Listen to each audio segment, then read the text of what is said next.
Hello, everyone, and welcome to another episode of Justin and the Food Entrepreneurs Podcast. I'm Justin Bizzarro. I'm your host. And today I have with me Deana Bibb of Proper Pepper, and she produces pimento cheese. How are you doing today, Deana? Hey, Justin. I'm doing very well, thank you. Happy to be on the show with you.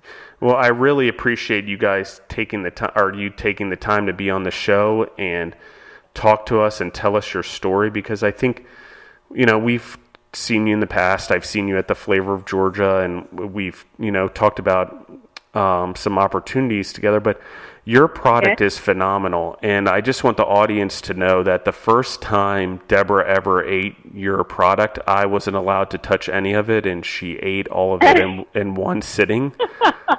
So it is that good. And I know a lot of the audience out there doesn't know what pimento cheese is, because it is a very southern thing. So could you tell us a little bit about pimento cheese before we get into your story? Sure. Pimento cheese is definitely a regional food. Similar to Thanksgiving dressing, I usually tell people that every family growing up in the South, their mother or grandmother had a special recipe for pimento cheese. And most of those recipes are so different. Some people use a mayonnaise-based pimento cheese. Some people use a cream cheese base. Some people put onions, some people put paprika, but the ingredients that are most common would be a sharp cheddar cheese mixed with a little bit of mayonnaise and mixed with pimentos. And I actually use roasted red peppers instead of pimentos because I think that they taste much better, and I can explain that a little more later. But it's just a mixture of cheese and mayonnaise and pimentos and whatever other ingredients you want to add to flavor your pimento cheese. So it is definitely associated with the South, and it's been around, I think, since the 30s and 40s.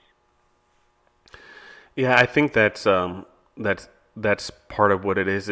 But it's such a staple. I'm surprised more people don't enjoy it. And actually, here in Colorado, we're starting to see a little bit of pimento cheese make its way into the supermarkets out here. It's definitely not as good as yours, but they do have it out here, and it's interesting. I think it is starting to get a national footprint, and I believe, if I were to predict, that over the next 10 years, we're going to start seeing it seep into an international market, just because, it is flavorful, and the creativity of people using the product to put on burgers or make sandwiches that's traditional is really starting to gain hold. Right. Put it on, fried green tomatoes and things like that. So right. I think that's so awesome that it is a product that's gaining momentum. And it's one of those things that I just want to tell the audience that there are a lot of things in the Southeast United States that are staples of Southeast United States culture and food and things like that are really good, that are starting to make their way into the world. And so I really think what you're doing is amazing. And I know that your product's going to gain growth, especially because it tastes so good, but also because the marketing and the name and the things that you do. So, well, thank you. Thank you, Justin. Well, I was speaking to a friend from Canada recently, and she was trying to figure out how to get pimento cheese into Canada. And of course, I don't think very many Canadians have heard of pimento cheese, but she referenced it. She referenced it as the next spinach dip. And I got so tickled, and I said, "What are you talking about?" And she said, when you mix spinach with sour cream and you dip potato chips in it, which is something that, we did as children. And I don't know when I've had that dip, but apparently that hit Canada at some point in time in recent years. And she thinks that pimento cheese can be the next great dip in Canada. So I understand what you're saying. And for someone being in the business, that's exciting to hear that it is trending in states that it's not necessarily readily available. Yeah, and just the flavor profile and the texture, it's an amazing product, and I love it on a burger. So it's one of the things I definitely do when I'm there. But I also like it with a cracker, or I'll eat it by the spoonful. But yes.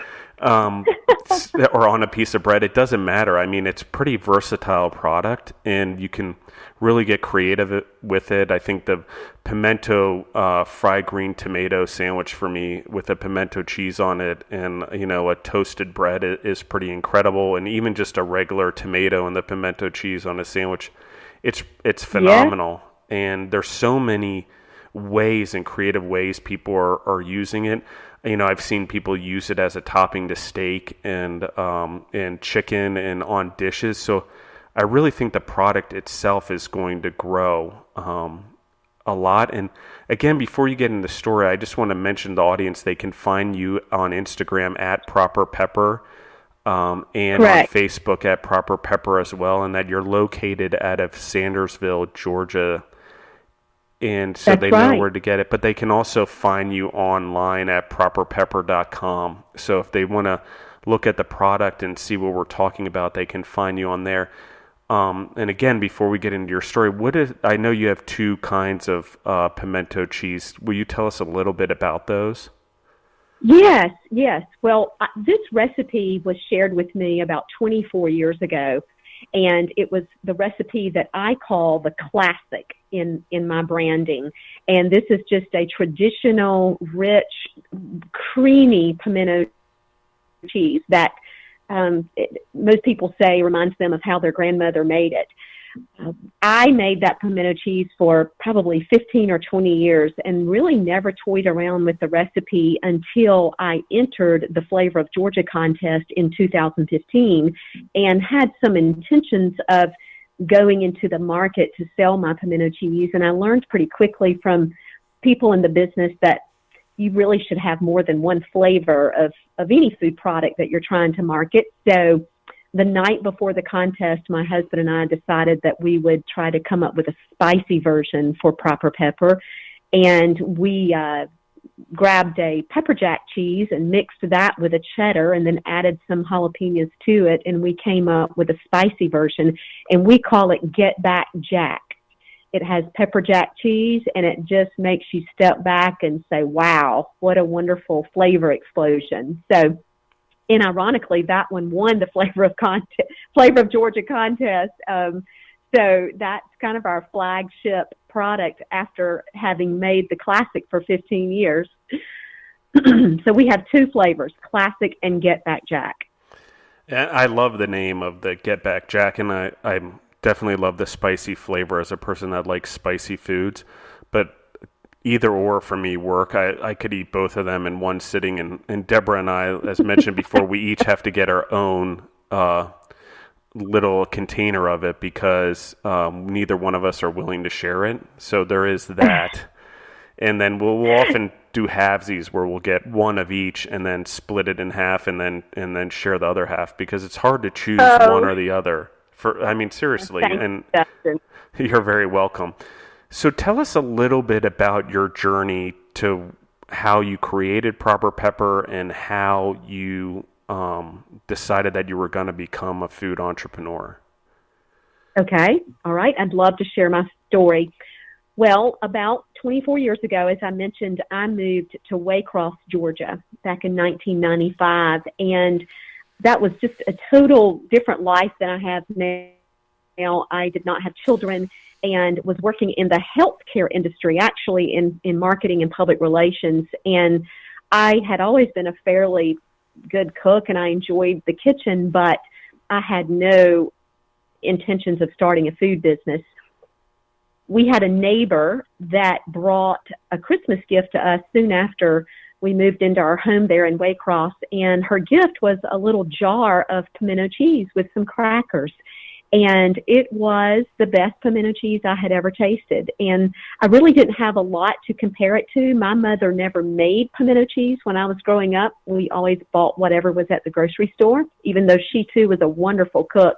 And we lived on a farm and gardened and had fresh protein and vegetables year round, but pimento cheese was not her thing. So when I tasted of this pimento cheese, it really made an impression on me. And my friend's name was Frankie Royer, and she was a retired school teacher, and every Christmas she made several batches of pimento cheese and would put them in cute little mason jars and give them to all of her friends for Christmas. And so I asked her for that recipe, and she shared it. And so I started making pimento cheese for my family and for my friends in Waycross. And I changed it up a little bit. She used a different type of cheese than I do, and I think she used pimentos, and I used roasted red peppers.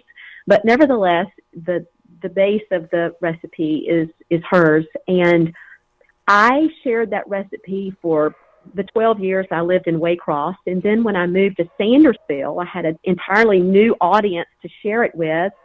And people would ask me to make it to go to ball games, for tailgating, for reunions, for beach trips, for church homecomings. And I just kind of became known as the pimento cheese lady. And people that I didn't even know would learn about my pimento cheese. And so unbeknownst to my husband, I decided that maybe I should look into possibly marketing my pimento cheese. And I took a year of very secretive research without him knowing, and studied every pimento cheese on the market. I bought every one I could find, either online or when we were visiting grocery stores. I figured out where these companies were located, where their pimento cheese was made, what stores they were in. And I had my own taste testing with all of those brands one day with a bunch of friends. And I created a spreadsheet with all of that information. And I presented it to my husband, who is a banker, and asked him if he thought that I would have an opportunity in the pimento cheese market, even if I wanted to just make it and sell it at the local farmers market. And I was a little nervous about approaching him because at that time I was 49 and we had 4-year-old twin girls, and we also had a daughter that was in high school. And I loved being a mother and had waited a long time to become a mother, but there was something in me that was churning that needed a creative outlet. And I also thought if I could just make pimento cheese and sell it just in my local town or the surrounding area, then I could teach my girls how to interact with the public and make change and how to start a little business. So when I presented it to Ken, he really embraced the idea, and he said, I would love for you to explore this. And, what do you want to do next? And I said, well, I have found a workshop at the University of Georgia entitled How to Start a Small Food Business. And I registered for the workshop and came home from that workshop really fired up, but also somewhat intimidated because the notebook about foodborne pathogens really scared me. And I also learned that I couldn't just make this pimento cheese in my home and sell it, that I had to have a certified kitchen. I didn't even know what that word meant. I didn't know who would regulate that. I knew nothing about the food business. I just knew that everyone liked my pimento cheese.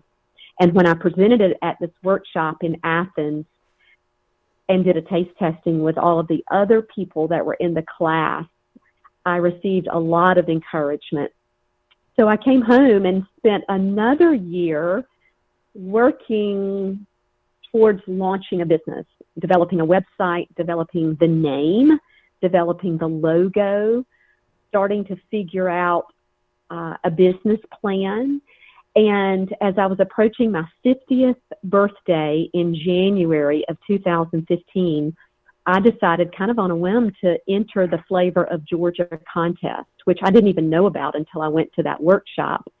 And I entered it with 2 flavors and won the dairy division with the Get Back Jack, which, as I said, was not the flavor I had made for many years, but one that we developed just a day or two before the contest.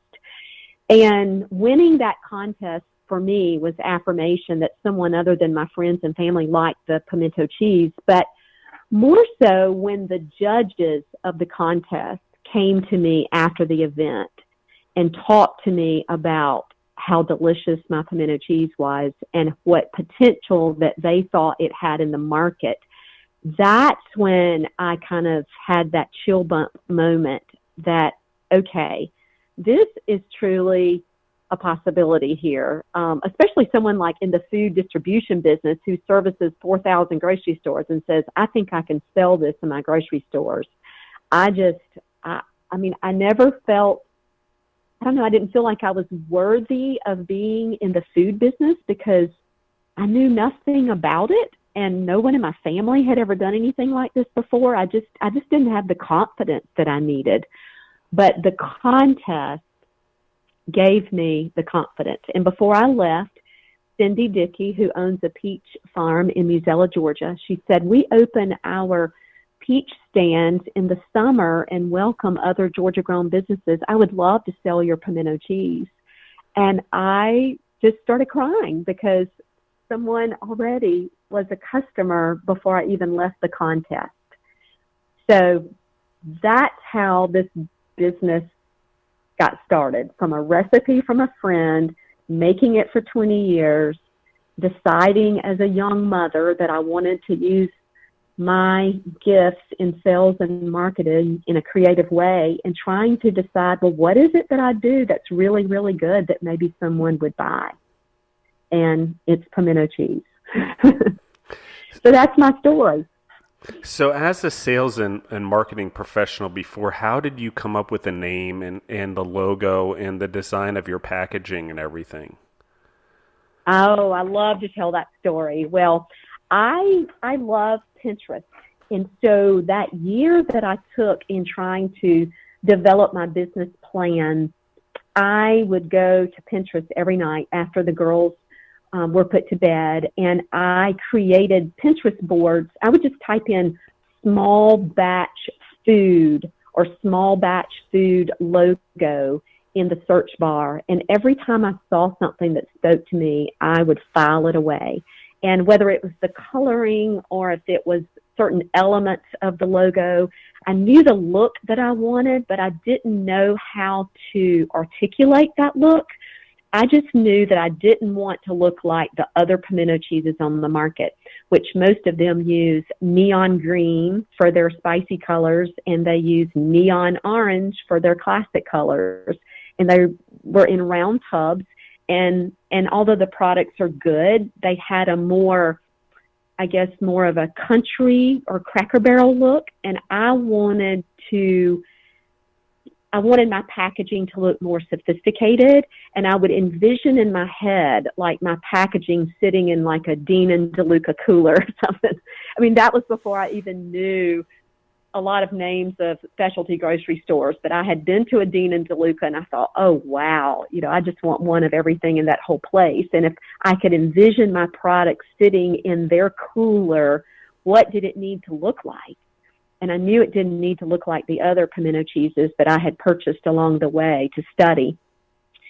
So I created this Pinterest board, and then I wanted to come up with a name. And I wanted something that would represent kind of my lifestyle and who I am. And even though I grew up on a farm and I'm a real simple, frugal person, I love a lifestyle that is a little more proper, if you will. Like I love, or maybe more Southern, and many times a Southern woman is associated with being proper. And I can't really explain where the word proper came from until I get to a point where a group of friends and I were coming home from my 50th birthday getaway, and I announced to them that I wanted to enter my pimento cheese into this contest, and they were blown away because, remember, for a couple of years, this was all a big secret. And I had listed a bunch of names for my product, and when I got to proper pepper pimento cheese, they all screamed and said, that's it. It just represents who you are. And they're like, you're the epitome of being Southern. you you have the sweet little family, and you're trying to teach your girls to be, manners are very important in our family. And I don't know, they kind of picked the name. And I love alliterations. And I've noticed since picking the name that there are a lot of alliterations in the food business when it comes to names of foods. And it just flows well. And I also love crowns. And I learned to love a crown as a new parent who read a lot of Christian blogs about parenting. And one of the blogs that I read suggested that when you have little girls and they start understanding what a princess is, that you teach them that putting on a crown and being a princess is not about being a Disney princess. It's about wearing a crown and being a daughter of the King, Jesus Christ the King. And so that really struck a chord with me and my faith and my parenting style. So I just kind of thought, okay, a crown is going to be on my packaging. A crown represents the word proper. And it's kind of a subtle way for me to be able to share my faith in this journey when people ask, well, where did you come up with proper pepper, and why do you have a crown on your packaging? So I'm so glad you asked, Justin, because it's just a little opportunity to share really where all of my energy and all of my talents and blessings come from. I love the crown thing. I actually had no idea, but I love the attachment to Christianity and the representation of a princess and the king for sure. I'm just like, that really blew me away. It actually made me silent for a second. I'm like, that really hit me hard. And I'm like, wow, that's really amazing. And I actually really love that, a lot of people try to build brands that are, trying to sell it to the public, but you built a brand that was true to you and a logo that was true to you.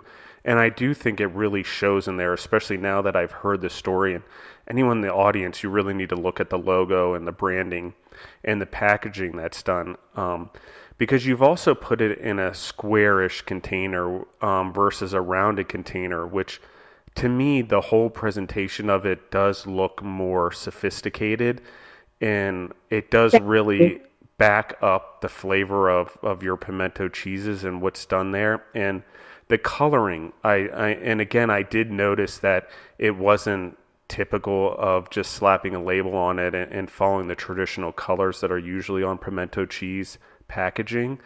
And so I think it really sticks out. And for me, people do sometimes buy just off the shelf if they don't know what kind of pimento cheese they want or what kind of product they want.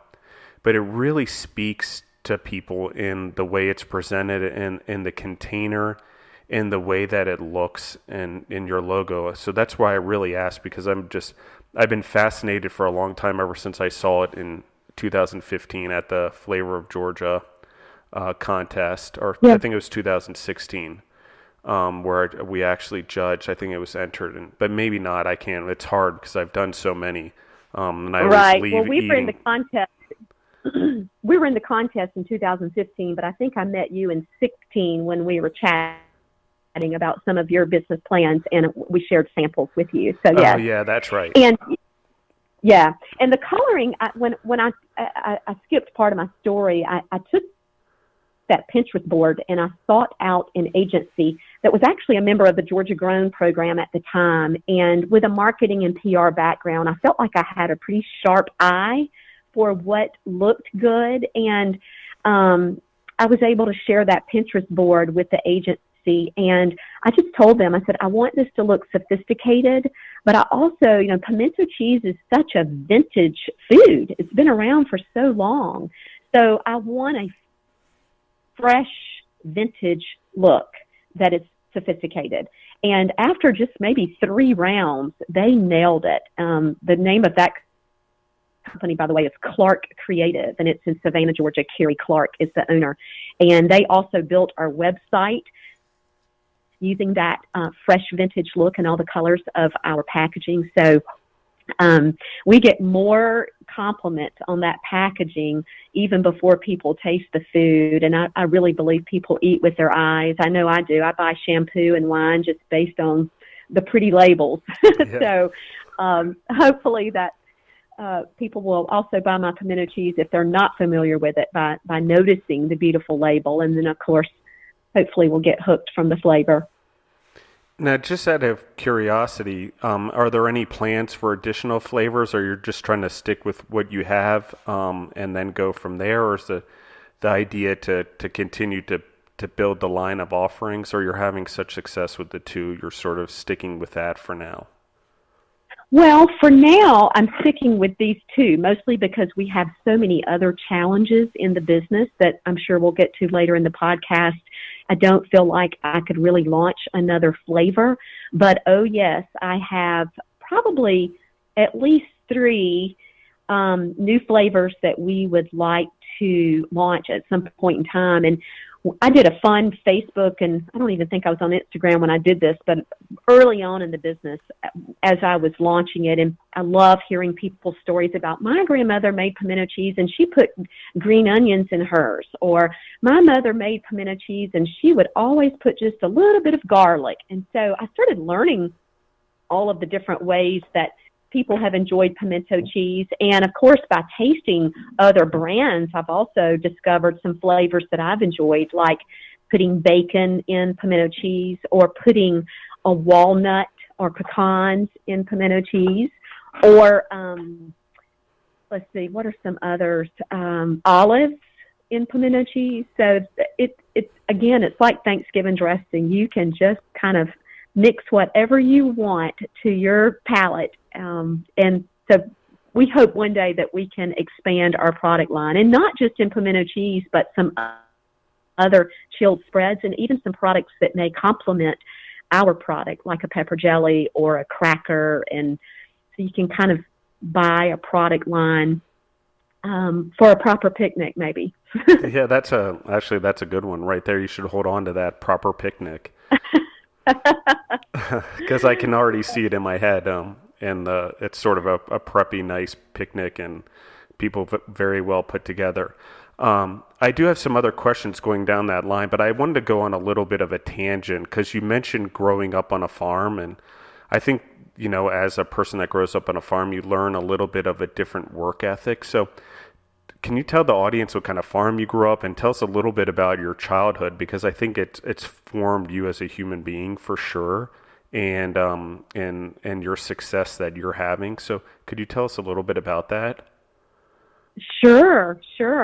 Well, I am the youngest of 5 children. I have a sister that is 16 years older than me, and we have 3 brothers in between us. And both of my parents grew up in Wrightsville, Georgia, as did our entire family, and that is just about 18 miles south of where I live now in Sandersville. My mother owned a department store most of my life, and my daddy was a farmer. He grew up, ironically, dairy farming with his father, but later as an adult, we had a farm. It was about 320 acres, and we grew corn and cotton and soybeans, and of course a huge garden that fed the entire community where we lived. And we had livestock on the farm. And my daddy was also in law enforcement. He was a deputy sheriff for many years, and then was a sheriff for a couple of terms before he retired. So when I say I grew up on a farm, like, I really did have to help, round up cows when they broke through the fence, or I drove a combine as a teenager, and I, helped Daddy take plows off and on equipment when it was broken. So I really grew up on a true working farm. And we were poor, but I never knew that, because we were in a community that was much like we were, just common people with average, means and incomes and education. And so it wasn't until I grew up and went to college that I realized just how poor we were. But I wouldn't take anything for that experience, because the work ethic of my parents, I think it's just in my DNA. And my husband says when we married the first month or so that we were, working on our home and working in our yard, that I really outworked him out in the garden. And he had never seen a woman work so hard, digging up roots and trying to get a garden ready. And so I made a great impression on him, and he's always shared that story. But I'm proud of that heritage. And my mother's still living. She's 87. She actually comes to visit me in Sandersville, and sometimes I load up her car with pimento cheese, and she takes it to the Piggly Wiggly in Wrightsville, and it's just the cutest thing. She'll go into the customer service desk and tell them she has a trunk load of pimento cheese and coolers, and they go out and get it and put it on the shelf for her. So it's very sweet. It's great that she gets to see that and be a part of it, but also be proud of you, I'm sure, for what you've accomplished through it. She is. And I'll tell you a little more to that story. My daddy died in the 90s, and so he, of course, was not a part of this. But my mother, she had some timber cut on our farm, unbeknownst to me. I didn't even know she was having it done. And one day she showed up here in Sandersville, and she looked a little shaky and rattled, like I couldn't really figure out what was wrong. It was like she was about to announce to me that something was wrong. And it was just at the same week that I had won the Flavor of Georgia contest and was getting ready to take my business to market.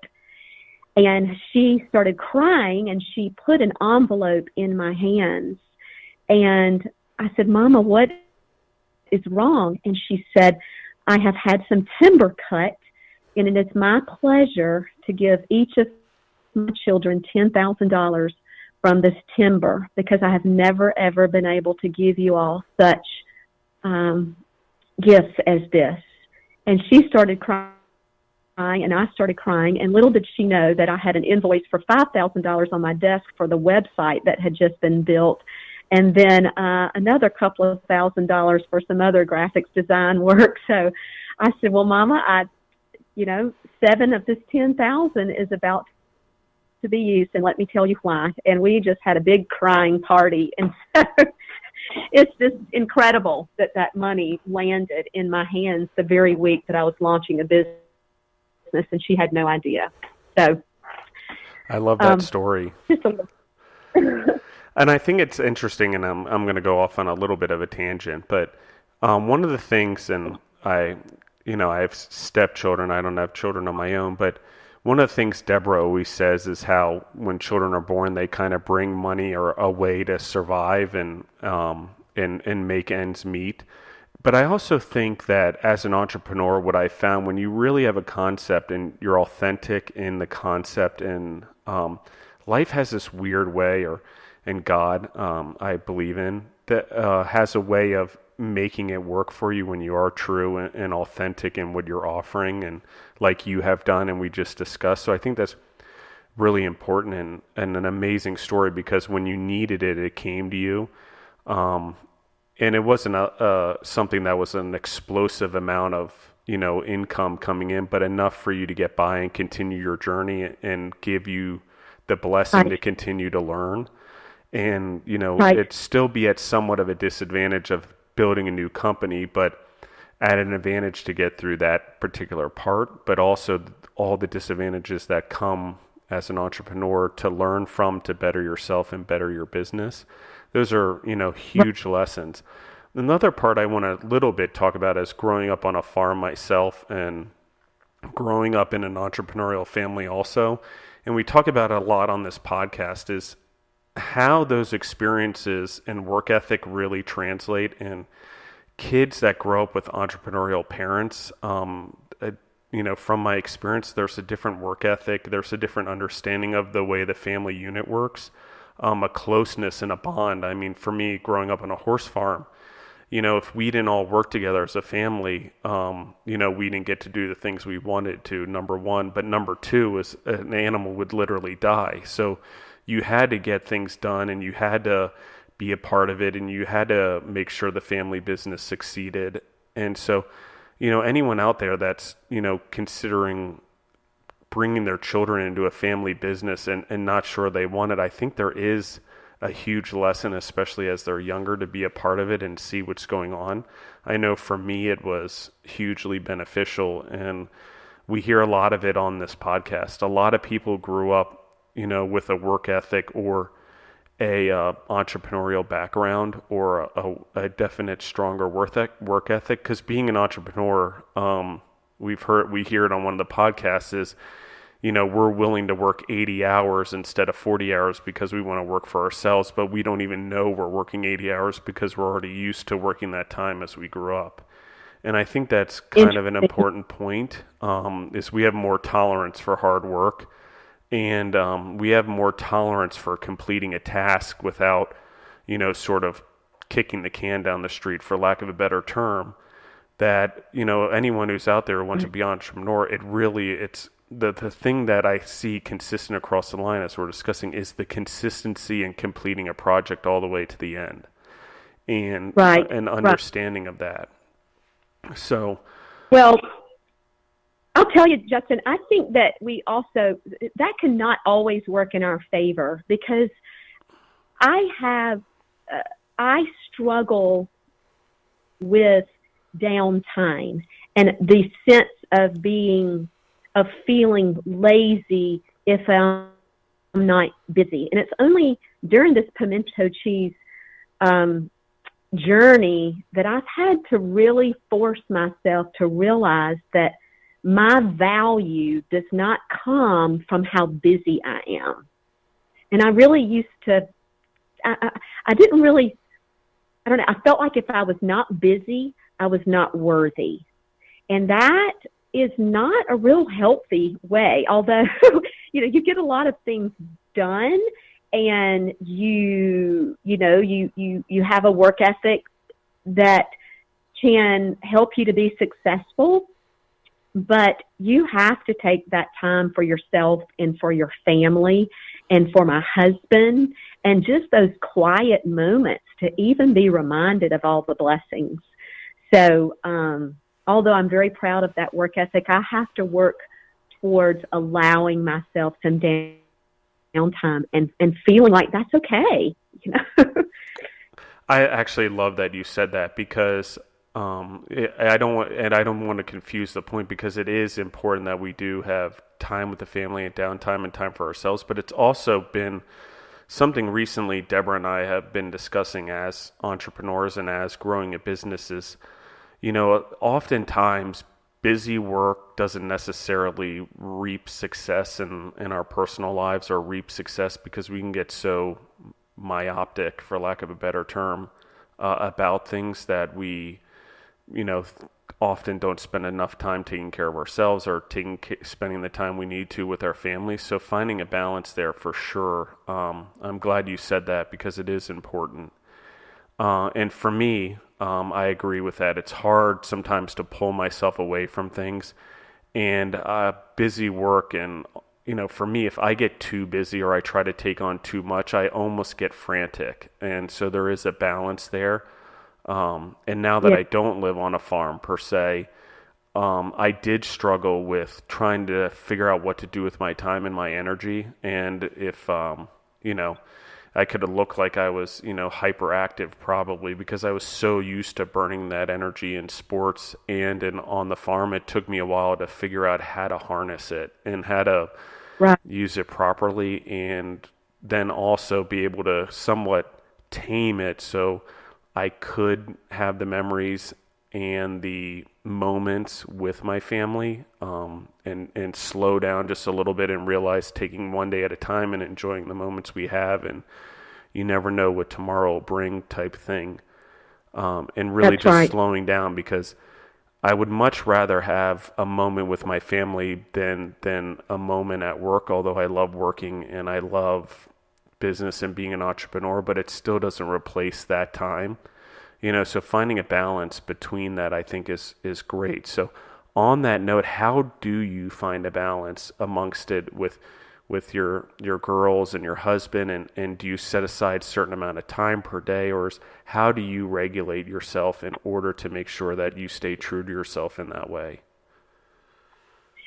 Well, I'm not so sure I do that very, very well. It seems as if, and I guess it's like this in every business, you have a week that is just so tough. You don't even know what day of the week it is, and you go to bed worrying about the next day. And don't problems always seem the worst at night? Like when you're trying to sleep, it just seems like you are not going to be able to accomplish whatever it is the next day. But when you do get up the next day, somehow you get it done. And then I'll have a week or two where you just coast. I don't feel like I do a good job with planning. I feel like I'm more reactive than proactive. But for some reason, that is a reflection of just who I am. I think I've always been that way, even with college and with other jobs. I don't feel my energy and creativity coming on until there's a slight bit of pressure. And I work much more spontaneously than I do planning. So I'm not sure I would recommend that, but I guess what I'm trying to say is I'm not sure if I do a great job balancing. I do make a special effort to have our family eat a meal in the evening at home as many days a week as possible. And I read about how that's important, and I believe it. And that is when our girls open up to us, and we get on all kinds of tangents of conversations that we never take the time during the day to do. So that evening meal is very important to me. And as many times as possible, I do not spend the night when I'm traveling, even if I get home very late at night. I just like being in my bed. I like waking up the next morning to my family. So I kind of push myself to get back home. I'm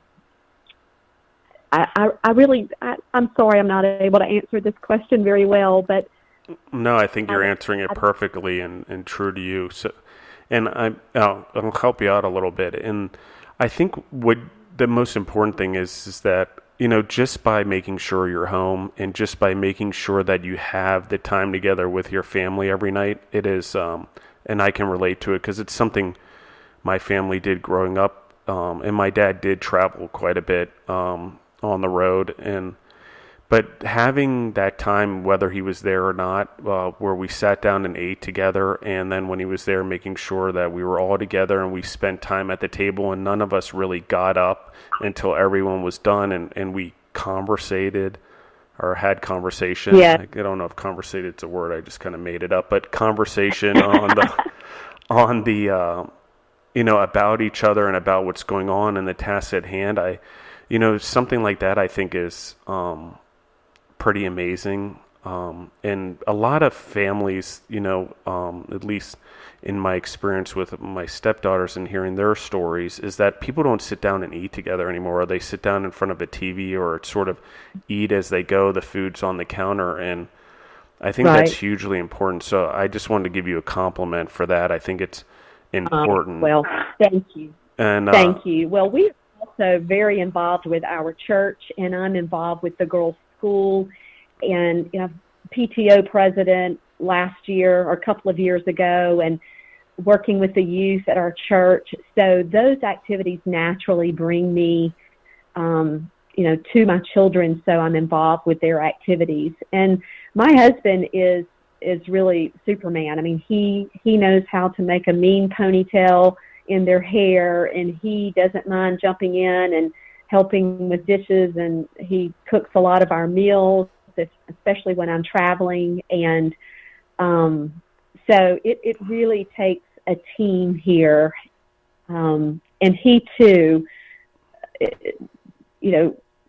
just trying to put our children first and our marriage second and this business third. I'm not sure if that's what we should be doing, but I think anyone with young children, unfortunately, the children usually come before the marriage. So. Yeah, and I mean, it gives your husband an opportunity, just because you are running your own business, for him to be really a part of the girls' lives for sure. And it helps, in my opinion, anyway. And in my opinion, like him having that time and sharing it with them and making the mean ponytails, like he's giving an example and a model of the men that they should have in their life, or, you know, their significant other in their life at some point. And having a male role model, I think we've somewhat lacked it in this country, off on another tangent, but having a real male role model to demonstrate how a woman should be treated and how, you know, men should treat women, I think is a huge thing. And so, you know, just on a tangent, just having that in your life and being true to yourselves, and him sort of, you know, maybe it's a blessing by God, I don't know, but I think it is that he gets to be a part of their life and demonstrate all of that to them, which is really neat to hear, because we do talk about it some on this podcast, and the importance of male role models and being role models as business entrepreneurs and things like that. So, I mean, you don't even know you're touching upon it, but as you talk, I think that's awesome. I think it's a amazing thing for sure, because, you know, too many people, you know, don't understand the proper way to, and I'll use proper because of proper pepper, but the proper way to treat women. And there's a lot of women out there that weren't raised in a way where they know how to be treated properly and know what they deserve. So, you know, that's sort of an off topic, but I think that's awesome. So, you know, you and your husband, for sure, that's an amazing thing. I know that's what we try to do with my stepdaughters, Deborah's daughters, is show them the model of all of it, and model of love, because we want them to be loved and be able to give love in the best way possible. And also, and hopefully some of that being good entrepreneurs themselves, and have something to pass down to them, and then have the tools and the skills and the ability to care for people and employees to take over those businesses if they want to, or be involved in them. So, you know, it's all one of those things. Yeah. Well, I feel like we're talking about family dynamics and all the emotions of a business, really more than we are the nuts and bolts of a business, but it's mighty therapeutic. So thank you. You're welcome. And, you know, I think just on a topic, I mean, it's part of the legacy that we have as entrepreneurs is not only our business, but it's our children. And, you know, I don't want to get off on it too far, because I want to go back to the nuts and bolts. But it's definitely pretty cool to hear that story. And so I appreciate you being vulnerable and sharing that for sure. So I'll steer us a little bit back onto the topic. You know, what are some of the hardships that you're having as a business owner and an entrepreneur in growing your business? If you want to just sort of some of the things that are going on in your life now, and some of the things you've experienced since 2015.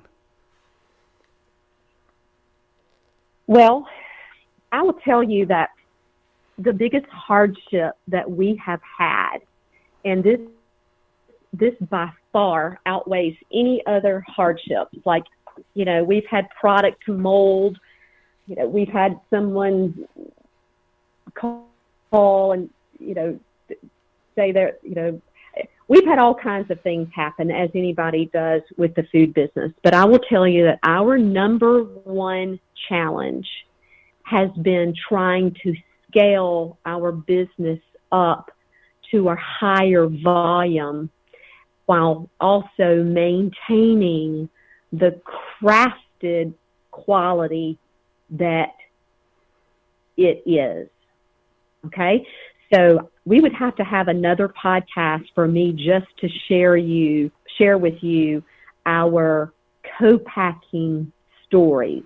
And for those that aren't familiar with that term, I guess if you're in the food business, you know, but if not, a co-packer is someone that will take your recipe and make the product and package it for you, and then you would be responsible for then getting it shipped or distributed to wherever it needs to go. And co-packers often make a lot of different products for a lot of different people.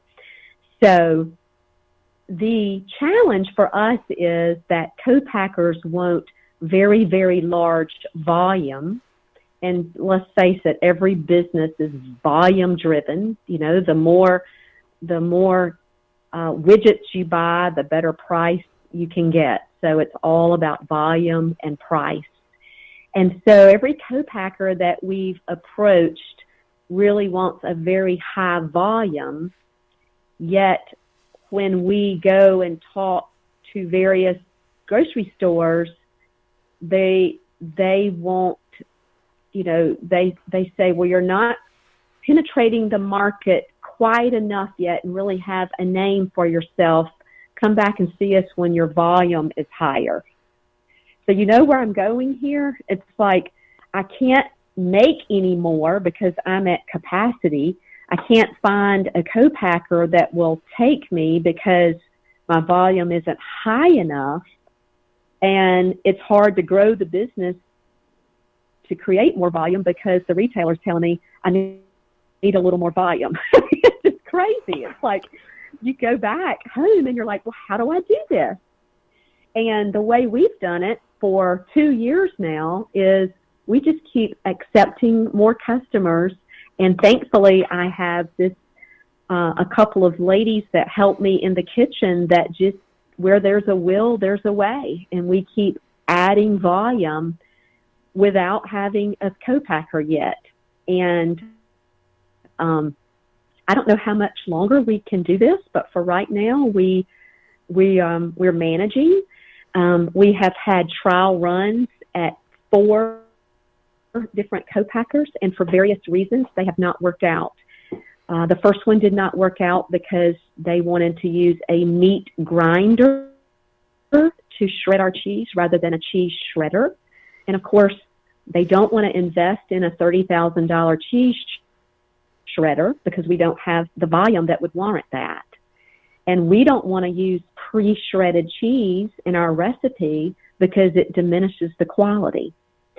So we left that co-packer when the trial run didn't produce the texture that we wanted, and we went to another co-packer who promised us that within 6 months they would have a cheese shredder, and after 6 months they did not.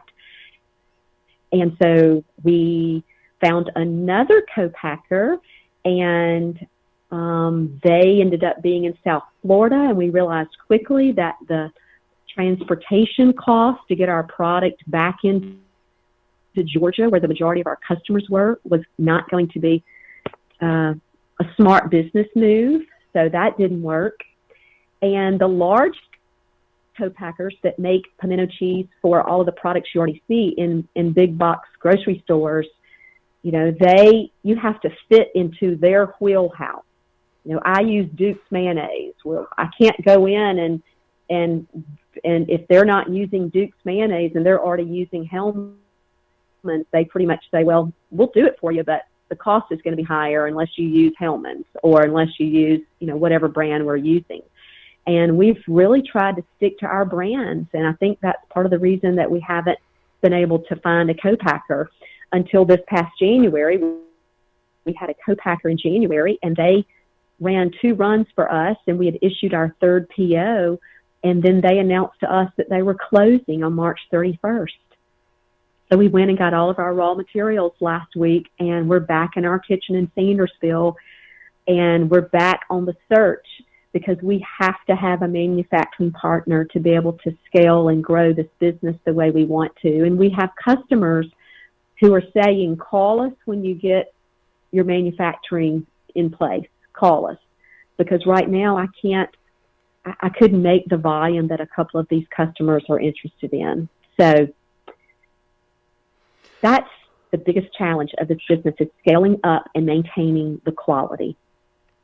Yeah, number one, I think it's great that the option that you didn't say was that you were going to pack up and quit doing what you're doing, because I know a lot of people, once they get hardships or frustrations with co-packing, they sort of drop and go off the radar and close their business or whatever, and you found a solution. So number two, how did you find people to come in and work in the kitchen and help you do the co-packaging, right? Or actually it's not co-packaging, packaging yourself right now, and how are you managing that? And operationally and all of that? Well, it's a funny story. I mean, this was not all intentional. When I had twins, I think I mentioned I was 45 and my husband was 50, and we had twin girls.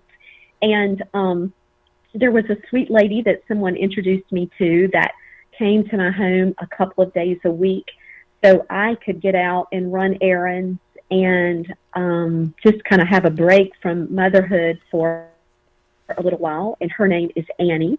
And Annie, so she started here helping me in my home. And when I launched the pimento cheese business, I asked Annie if she would come and help me if I made the pimento cheese. Would she just, weigh it out and put the product into the cups, put the lid on it, help me get it into the cooler, like just a basic part of a very simple production line.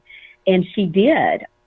And as my girls grew older and started school, Annie transitioned from helping me at home to helping me in the kitchen full time.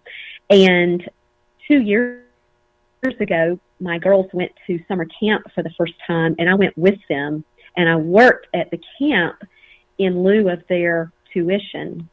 And I was gone for 2 weeks. And about a month before camp, I really coached Annie on how to make the pimento cheese, and she had watched me do it so much, but she didn't have the confidence to do it herself, especially without me being near her. And I really just tried to empower Annie with the confidence to be able to make it. And when she learned I was going to camp, I just said, we either have to make up a truckload of pimento cheese that'll last for 2 weeks while I'm gone, or you can make it while I'm gone. I think you can do it. And she did, and ever since, she's kind of now been the batch maker, and I've just been the support system. And she brought in her sister to help, and talk about an incredible family with a work ethic. I mean, this family, anything I need, she can find somebody in her family to help me. And she's been one of the most wonderful blessings. And she came out of retirement to do this. So she keeps telling me, I'll be glad when you find a co-packer, because I'm ready to to slow down a little bit. So it's really just 2 people that have helped me in the kitchen, along with myself. So it's a very small business, but they can make a bunch of pimento cheese. And I think that's great, actually. And you've chosen to go spend time with your kids, so you made a decision to go away for 2 weeks and not, as we do as entrepreneurs, sometimes micromanage our businesses and processes. And through that and choosing your family, you've empowered someone to do it and help you and almost prepare them for an unknown thing that would happen, which is lose a co-packer. And I think that's pretty neat, and a pretty neat story right there is, in a roundabout way, by choosing yourself and your family, you've empowered an employee that now has become essential to the way you do things, especially now with what's about to happen with your co-packer. That's right. And really, and having Annie there making the pimento cheese has allowed me to manage a lot of the business at home. I mean, just responding to emails and texts and, completing forms for shows and demos. And it takes a lot of time in front of my computer that I just can't do when I'm in the kitchen making the product. So it really did turn out to be a great partnership to have her in the kitchen. And fortunately, my kitchen is just 1 block from my house, so she can call and say, we're out of salt or we're out of mayonnaise, and I can go help her very easily because it's so close by. And I'm in and out so much. I also do a lot of the delivering, and so we see each other 3 and 4 days a week in the kitchen and with delivering and with production. Yeah, I think that's another thing, that being willing to trust someone to do something and having trust in your business and trust for other people. And we talk about this a little bit, and from my own perspective, needing trust with co-packers and needing trust with vendors and needing trust with employees is a huge part of being a food entrepreneur. And so having that trust is really important. But on the next topic, I want to discuss a little bit, because now you're talking about concentrating more on sales and marketing and stuff like that. So what kind of shows do you do? You mentioned events and preparing. How do you go out and promote your product and get people to taste your product? How do you go about that, and how do you market? Well, as someone with a marketing and public relations background, that all comes pretty natural to me. However, the scope of marketing has changed so much since I was in healthcare. When I left healthcare in 2007, and social media didn't really exist. So I've really worked hard to build a social media community. So we have really pull marketing rather than push marketing. We and what I mean by that is I want Proper Pepper to be a destination item, so people will drive and go out of their way to find it. And I think through social media, to be able to generate, almost like a lifestyle and recipes and showing people how to use Proper Pepper, that has been probably one of the best ways for me to market the product, because people will see it and then ask, if it's located near them. And if it's not, I'm able to correspond with them and find out which specialty food store or grocery store is near them to help get the product to wherever they are, if that's possible. So social media has been crucial to me marketing my product. The other activities that I participate in, really through Georgia Grown, I would say have really catapulted me into places I never would have thought. For example, our new governor in Georgia just was inaugurated recently, and for his open house at the governor's mansion, the Georgia Grown program supplied all of the food, and everything there was Georgia Grown companies. And so to have my pimento cheese at an event like that with recognition of it just creates an awareness with a whole new group of people. And I wouldn't have that opportunity without being a part of the Georgia Grown program. And Georgia Grown is the marketing department of our Department of Agriculture, and it's very, very progressive. And they have been so supportive and invite all of us Georgia Grown members to every food and wine festival and shrimp festival. I mean, you could spend every weekend out of the year at a festival if you choose to do so, which I kind of got burned out of those after doing so many. But there are opportunities all over the place to market a product, and the best way to market it is to try to get in people's mouths so they can taste it. So I've definitely been to a lot of festivals, cheese festivals sponsored by Gourmet Foods International in Atlanta. I've done that a couple of times. And I also love speaking at events. There is a women's entrepreneur event in Valdosta in the next month or so, and I've been invited to be on a panel of speakers. And again, you just get to meet such interesting people, and the more you share your story, the more you can grow your brand and build your community, which is exactly why I'm so grateful to be on this podcast. You just never know who's listening. Someone that wants to partner with you, someone that wants to put your product in their market, or, someone who wants to buy your business, or what, you just never know. So you certainly can't live under a rock and try to build a business. No, that's for sure. So, all of that being said, how do you maintain all these relationships? Because I know a lot of people, once they start moving in the food business, they meet a lot of people, and maintaining the relationships and keeping up with people becomes quite a task. So how do you manage all of that? Well, I have a stack of business cards that I make little notes on when I meet people. For example, I may meet someone at an event that I feel like a personal connection with, or that I feel like, is an authentic person that's truly interested in what I'm doing, and I'll make a note on that business card.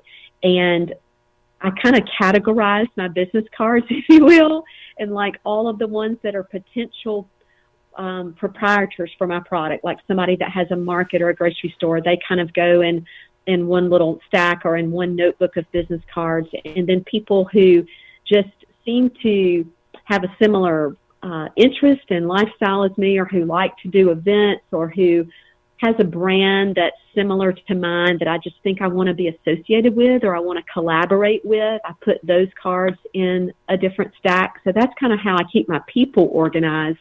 And I do the same thing on emails. Like I have different folders in my email system based on reminding me, is this someone that I want to call whenever I scale up? Or is this someone, when I do the next food and wine festival, that I want to come and maybe work my booth, or that I want to have their product paired with my product in my booth? So I guess what I'm trying to say, and I've never thought about this question, but I kind of categorize my tribe, if you will. And when I am delivering, like yesterday, I drove to Jacksonville, Florida, so I was on the road for 7 hours, and I just start calling people, like just people that I've met who have said, call me if I can help do this or that. And, if I feel like they're genuine, I'll just call them, because what else do you have to do when you're driving? I have great conversations when I'm in the car alone. And so just yesterday, I had this wonderful conversation with a girl who used to work with a major brand, like they own 29 brands that are in major grocery stores, and she was laid off, and she has all of this knowledge about merchandising and about promotions and about all the other side of the food world. And, this girl is now in my toolkit, in my back pocket, because someone introduced us and we were able to share our stories yesterday. So, you definitely can develop friendships a lot better with conversations and eye-to-eye contact rather than just texts and emails, although I couldn't live without those either. But when you're building relationships, I do think I need to hear a voice. I need to meet someone. I need to get to know them and try to figure out if they have a motive with meeting me and my product, or if they are really, truly interested in growing together or collaborating together.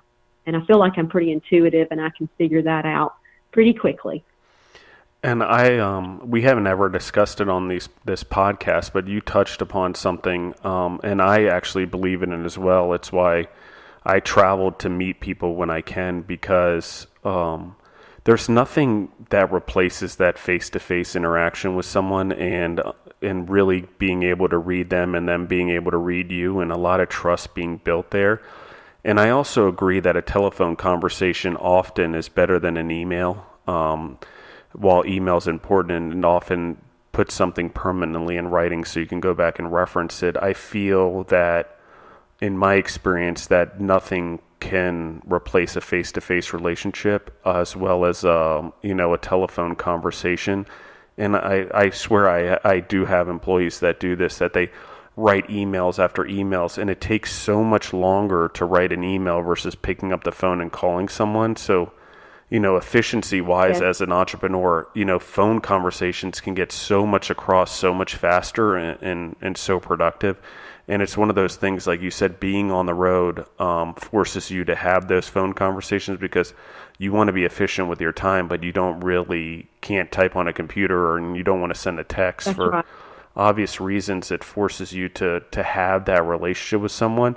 And that relationship is much more authentic than through a text message or an email, for sure, at least in my opinion. That is right. I've also found that if I can just share my vulnerability or my ignorance, quite frankly, with people that they're more eager to help. Like, I'm trying to think of an example. It's maybe calling up, a dairy lab when I was doing shelf life testing and just saying, listen, I don't have a food background. I know nothing about natural or chemical shelf stabilizers. I know nothing about this. What do I need to do? How can you teach me what to put into my pimento cheese to strengthen the shelf life? And how much does it cost for you to do that? And do I need to deliver my product? Like, sometimes I feel like people are a little embarrassed to show their ignorance.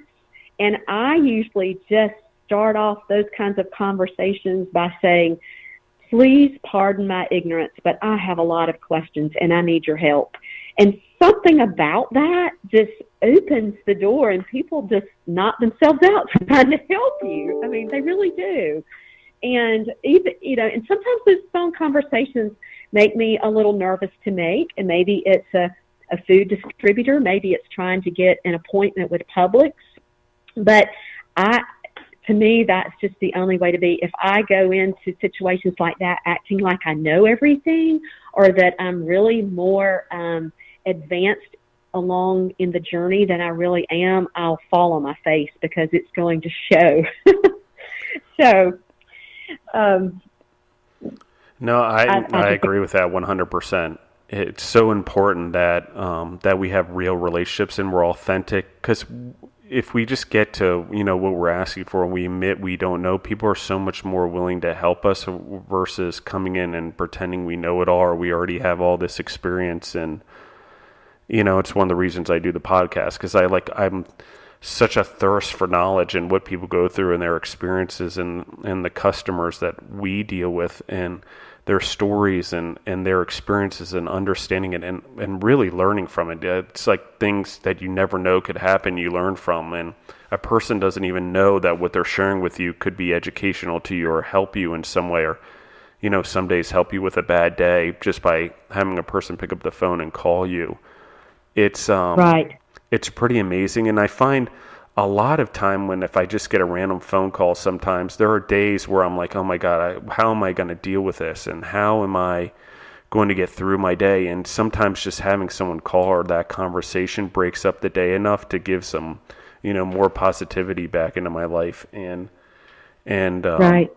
And do that. So I just think it's important, and anyone in the audience that's getting anything from what was just said, I think picking up the phone and calling someone and having that relationship with them, and, whether it's a vendor or a customer or potential vendor, the conversation really, could be so much more if you build the relationship and the trust. And those are often more valuable relationships. And, money aside, because price is important, but some of it is when you can trust someone or you rely on them, or they're a person of their word and you have that relationship, you're willing to spend a little more to buy something, or you're willing to, eat a little more costs on the production side to make sure that relationship works, because you want someone to succeed because you are personally invested and you care about them. And that's not right. saying people should be manipulative in that way. It's more that, as human beings, we are social creatures and we do want to help one another. And, certainly, as a Christian, I do want to give back and I do want to help people. So I find my relationships with my vendors and my customers that I have so much more beneficial when it is open and honest and vulnerable, and we're there to help each other and be partners. And it sounds like that's what you're saying. So there's so many lessons that have come out of this podcast. I definitely am looking forward to actually having another podcast with you, because I think we really touch on a lot, and your vulnerability and authenticity is so important, because, the audience needs to know, and any food entrepreneur or business person out there needs to know that it isn't that easy. And, every one of us that is out there is going through some of these. So I'm going to have one more question, and then okay. we'll sort of wrap it up. But I am going to have you back on the podcast for sure, so the audience knows, because we have so many more questions and and want to hear how your journey goes with co-packing and your future and what it brings, and maybe even hear about some of the new products you may develop. So I really want to keep Okay. the audience on the hook on that. So my question is this: if you could go back right now, and we'll ask this question again on the next episode that you're on, so we see if your answer is different. But if you could go back and tell yourself something at the beginning of your journey when you first started Proper Pepper, what would be some of the things that you tell yourself? Okay. I remember you mentioning to this question in an email, and I put a lot of thought into this, and it was, again, very therapeutic for me. The first thing I would tell myself is just to be patient and allow my product to just grow slowly and naturally. And, growth is good, but it doesn't always feel good. It's hard, as you just mentioned. And sometimes I look at other companies and I have a feeling of envy, just maybe how beautiful their social media is, or the number of, the depth that they have into the marketplace. And I have to remind myself that I'm just still in boot camp with food manufacturing and marketing. I'm new and I'm young in this business. So I have to remind myself that, it takes years to build a business. I also have to remember that consistency compounds. I love those two words. Consistency compounds. And so I just, so far I have had pretty good success with how we have grown this business, and I just want to continue to be consistent with my relationships, with the tenacity that it's taken to try to keep the product alive through all of the challenges with the co-packer. And then I guess the last thing would be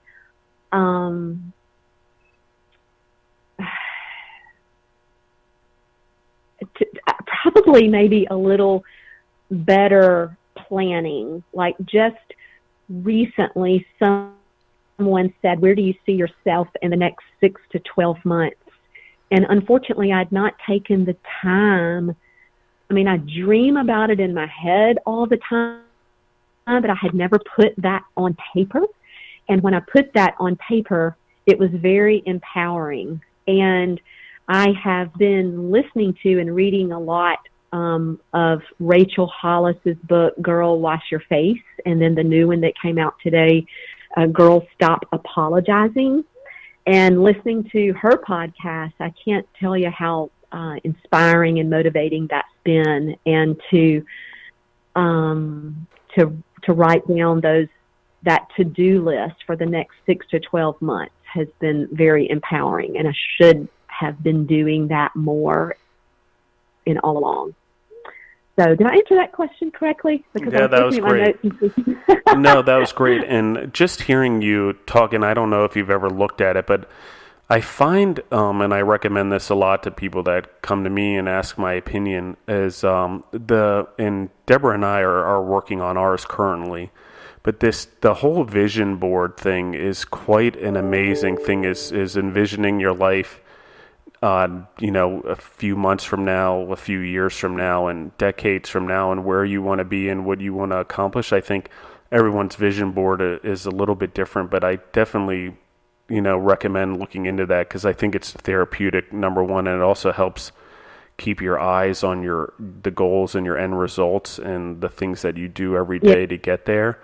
So I don't know. That's just my 2 cents and what it's worth, but it's sort of something that I've seen a lot of people use and find success in, and I haven't actually found a person yet anywhere that has used one that's said that it was a bad thing for them. So I just wanted to throw that out there, and for the audience as well. I'm sorry, go ahead. No, thank you for sharing that. I definitely need to do that, and any resources you have on kind of how to create that. And maybe a little template or some thought-provoking questions to create it, I would love for you to share that. Yep, I will definitely email you, and on your actual episode, I'll put a link on there for the audience as well so they can see it. But I do definitely want to have you on the show again because we still have a lot of questions that we need to go over. So, Deana, thank you for being on the show. I can't tell you how grateful I am and thankful because we've gotten such depth on so many things, and I feel like there's so many things yet to discuss and get into. So I appreciate that. I'm definitely looking forward to having you back on. Well, you are welcome. Thank you, Jason, for asking me, and I look forward to listening to it if I can stand the sound of my own voice, which is not always fun to listen to. Yeah, I know. That's one of the things I had to get over when I first started the podcast is hearing myself on. But you get used to it. And anyone that's listening to the podcast and on here, please, if you like what we're doing and you like the stories that are going on, number one, go to Proper Pepper and try to find some Proper Pepper cheese and try it. I promise you will not be disappointed in any way. And make sure you get plenty of vehicles to deliver the cheese to your mouth because you will eat the whole thing. I guarantee it. At least that's my experience. And well, Jason, I did. Go ahead. I'm sorry, Justin. I have to interrupt here. We didn't really even talk about, although my website lists all of my retailers, Proper Pepper is available in Texas at Central Market, and it's all over Florida at the ABC Fine Wine and Spirit stores. And then here in Georgia, we are just in about maybe 35 to 45 retailers that you can find on my website. So should have plugged that in earlier in the podcast, but I wanted to make sure we got that in before we hung up. No, and I'll repeat that, and I want to make sure that just to clarify that on your website, properpepper.com, that the audience can go on there and find the retailers where they can get your product. Yes. And so and I want to make sure as we do the next episode, we really get into some of that as well, because I have, distribution questions and all of that and things we didn't even cover that I heard you touch upon that I want to make sure on the next episode we talk a lot about those things and where people can find your products and stuff like that. But in the meantime, I really recommend anyone in the audience who's on to look it up on the website, again, at properpepper.com, and just find some Proper Pepper pimento cheese. Try to say that 5 times over again. And and really try it. And like I said, it'll blow your mind and your taste buds because it's that good. And so anyone that's out there, please try it. And thank you again for being on. I can't tell you how appreciative I am, and my gratitude. In the audience, please, again, share the episodes. Tell a friend about what we're doing here, and tell a friend about Deana's pimento cheese and what she's doing, because I think any way we can help good people get their good food out there, it's pretty important. And she's local to Georgia in the Southeast, and she's producing a good product. So thank you again. And I'm Justin Bizzarro. I'm the host of Justin the Food Entrepreneurs podcast. If anyone has any questions or comments, you're welcome to email me at justin.bizzarro@gmail.com, and that's BIZZARRO@gmail.com. Everyone have a great day, and thank you very much.